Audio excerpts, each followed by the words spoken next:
నమస్తే, వీటీవీ ప్రైమ్కి స్వాగతం. ఆంధ్రప్రదేశ్లో విస్తృతమైనటువంటి ప్రచారాలు, ఆ తర్వాత దానికి ప్రతిగా వైసీపీ అధినేత జగన్మోహన్ రెడ్డి మాట్లాడుతున్నటువంటి మాటలు, ఇవన్నీ చూస్తూ ఉంటే ఏది నిజము ఏది కాదు అనేటువంటి ఒక కన్ఫ్యూజన్ జనంలో మొదలవుతుందా అనేటువంటి ప్రశ్న ఉదయిస్తుంది. కానీ ఆ కన్ఫ్యూజన్ ఏమీ అవసరం లేదు. కాకపోతే ఏంటంటే ఎవరి ప్రచారాలని వాళ్ళు చేసుకుంటున్నారు.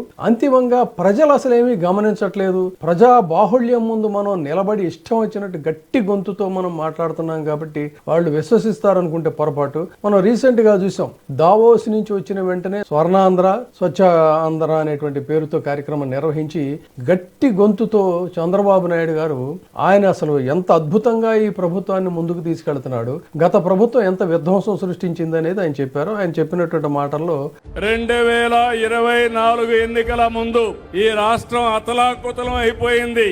ఎన్ని ఇబ్బందులున్నాయో అన్ని ఇబ్బందులు వచ్చాయి.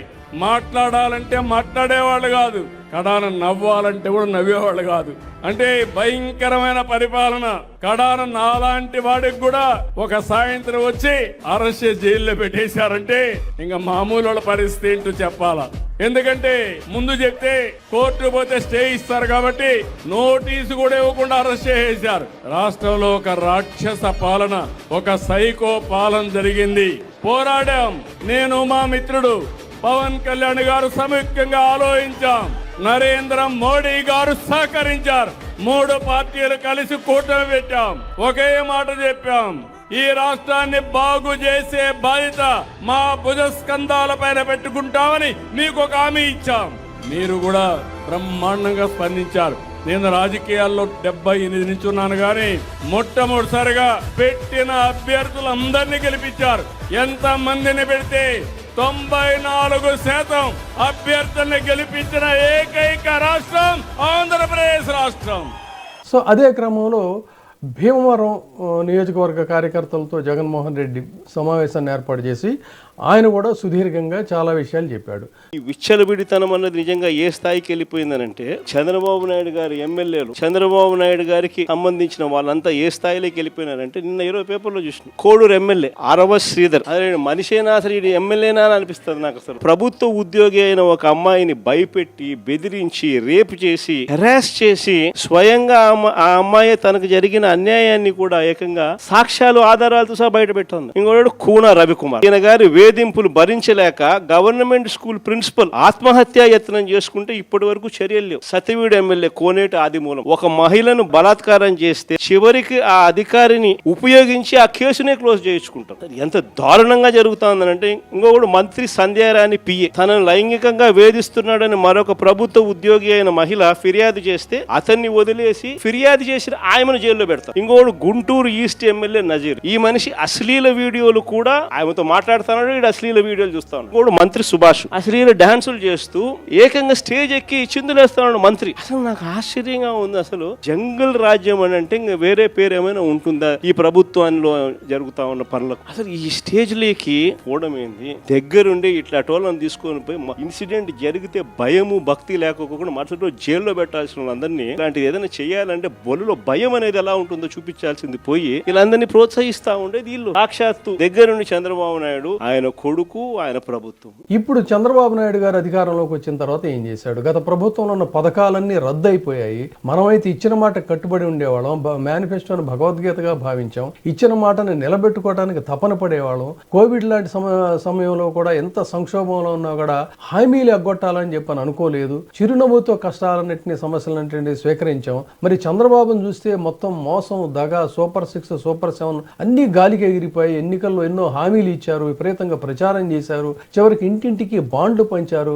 దీని మీద పవన్ కళ్యాణ్, చంద్రబాబు కూడా సంతకాలు చేశారు. పథకాల ద్వారా ఇంట్లో ఉన్న ఎవరెవరికి ఎంతెంత వస్తుందో కూడా వివరంగా చెప్పారు. ఆశ్చర్యం ఏంటంటే అసలు ఇన్ని అబద్ధాలు ఆడతారా, ఊహలకు కూడా అందదని చెప్పని ఆయన ఆశ్చర్యాన్ని వ్యక్తం చేశాడు. ఇంకొక విషయం ఏంటంటే తన సుదీర్ఘ ప్రసంగంలో సంక్రాంతి సంబరాల్లో విచ్చలవిడితనం, మొన్న సంక్రాంతి చూస్తే అసలు మనం నాగరిక ప్రపంచంలో ఉన్నామా అని మొత్తం ఉదాహరణలు చెబుతూ జంగిల్ రాజ్యం అనడానికి ఎంతకంటే ఏముంది వస్తుందని జంగిల్ రాజ్యం అనేది పదే ఉటంకిస్తూ చెప్పినటువంటి పరిస్థితి. అలా అంటే ఆటవిక రాజ్యంలో చూస్తుంటే ఎంత దారుణం అంటే సోషల్ మీడియాలో వీడియోలు చూస్తుంటే ఆశ్చర్యం వేస్తూ ఉంది. మొబైల్ రికార్డింగ్ డ్యాన్సులు, వ్యాన్ల మీద రికార్డింగ్ డ్యాన్సులు, తర్వాత ప్రతి నియోజకవర్గంలో మందుకి వేలం పాటలు వేయటాలు, ఈ బరితెగింపుకి అడ్డు ఆపు లేకుండా పోయింది. విచ్చలవిడితనం ఊహించిన స్థాయికి వెళ్ళిపోయింది.